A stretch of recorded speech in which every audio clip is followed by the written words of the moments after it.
The human voice. It's the instrument we all play. It's the most powerful sound in the world, probably. It's the only one that can start a war or say, I love you.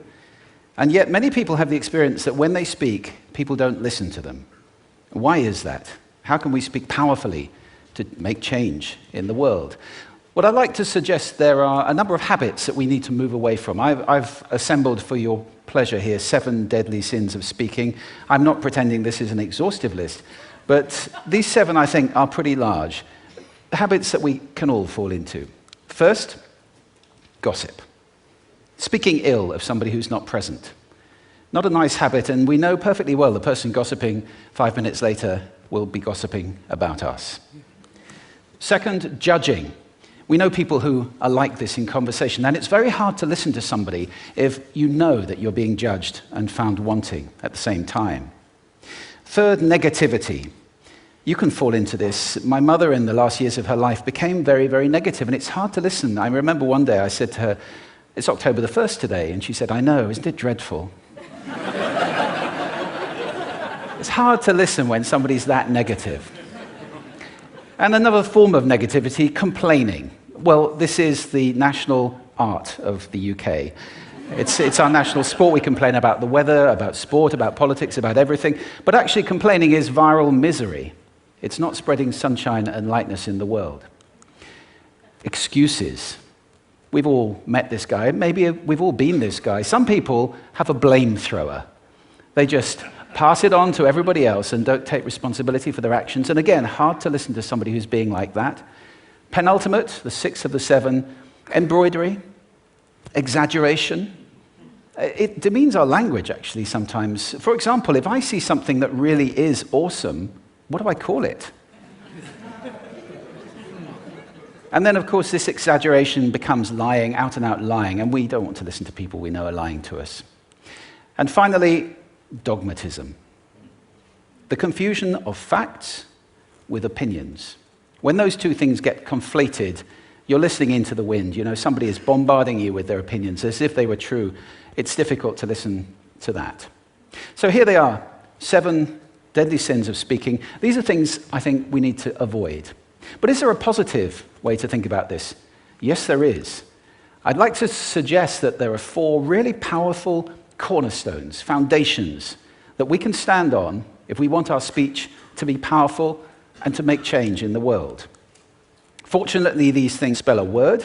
The word is hail, and it has a great definition as well. I'm not talking about the stuff that falls from the sky and hits you on the head. I'm talking about this definition, to greet or acclaim enthusiastically, which is, I think, how our words will be received if we stand on these 4 things. So what do they stand for? See if you can guess. The H, honesty, of course. Being true in what you say, being straight and clear. The A is authenticity, just being yourself. A friend of mine described it as standing in your own truth, which I think is a lovely way to put it. The I is integrity, being your word, actually doing what you say, and being somebody people can trust. And the L is love. I don't mean romantic love, but I do mean wishing people well. For 2 reasons. First of all, I think absolute honesty may not be what we want. I mean, my goodness, you look ugly this morning. Perhaps that's not necessary. Tempered with love, of course, honesty is a great thing. But also, if you're really wishing somebody well, it's very hard to judge them at the same time. I'm not even sure you can do those 2 things simultaneously. So, hail. Also, now that's what you say, and it's like the old song, it is what you say, it's also the way that you say it. You have an amazing toolbox. This instrument is incredible, and yet this is a toolbox that very few people have ever opened. I'd like to have a little rummage in there with you now, and just pull a few tools out that you might like to take away and play with, which will increase the power of your speaking. Register, for example. Now, falsetto register may not be very useful most of the time, but there's a register in between. I'm not going to get very technical about this for any of you who are voice coaches.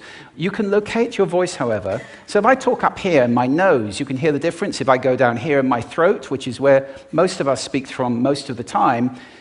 But if you want weight, you need to go down here to the chest. You hear the difference? We vote for politicians with lower voices. It's true. Because we associate depth with power and with authority. That's register. And we have timbre. It's the way your voice feels. Again, the research shows that we prefer voices which are rich, smooth, warm, like hot chocolate. Well, if that's not you, that's not the end of the world, because you can train. Go get a voice coach. And there are amazing things you can do with breathing, with posture, and with exercises to improve the timbre of your voice. Then prosody. I love prosody. This is the sing-song, the meta-language that we use in order to impart meaning. It's route one for meaning in conversation. People who speak all on one note are really quite hard to listen to if they don't have any prosody at all. That's where the word monotonic comes from, or monotonous, monotone. Also, we have repetitive prosody now coming in, where every sentence ends as if it were a question, when it's actually not a question, it's a statement.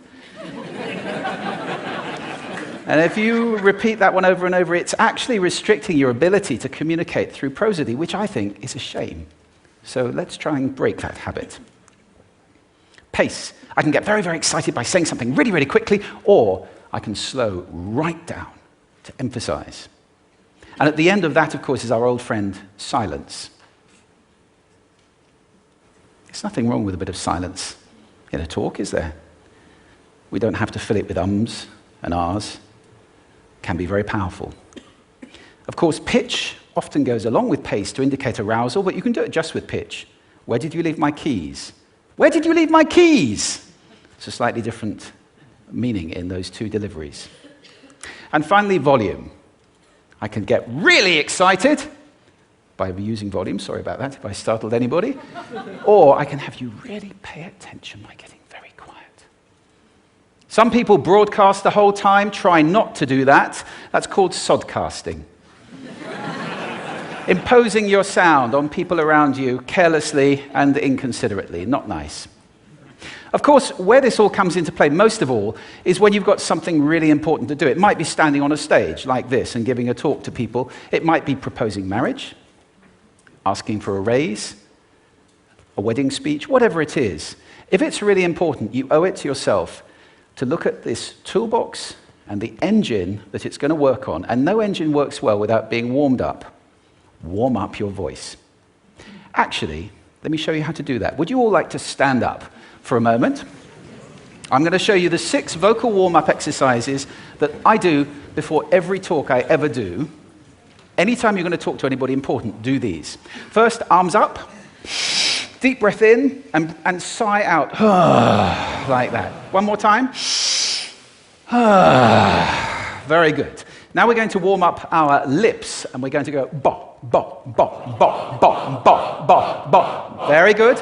And now, just like when you were a kid. Now your lips should be coming alive. We're going to do the tongue next with exaggerated la, la, la, la, la, la, la, la, la. Beautiful. You're getting really good at this. And then roll an R. That's like champagne for the tongue. Finally, and if I can only do one, the pros call this the siren. It's really good. It starts with we and goes to or. The we is high, the or is low. So you go wee, or wee. Fantastic. Give yourselves a round of applause. Take a seat. Thank you. Next time you speak, do those in advance. Now, let me just put this in context to close. This is a serious point here. This is where we are now, right? We speak not very well into people who simply aren't listening in an environment that's all about noise and bad acoustics. I have talked about that on this stage in different phases. What would the world be like if we were speaking powerfully to people who are listening consciously in environments which were actually fit for purpose? Or to make that a bit larger, what would the world be like if we were creating sound consciously and consuming sound consciously and designing all our environments consciously for sound? That would be a world that does sound beautiful, and one where understanding would be the norm. And that is an idea worth spreading. Thank you. Thank you.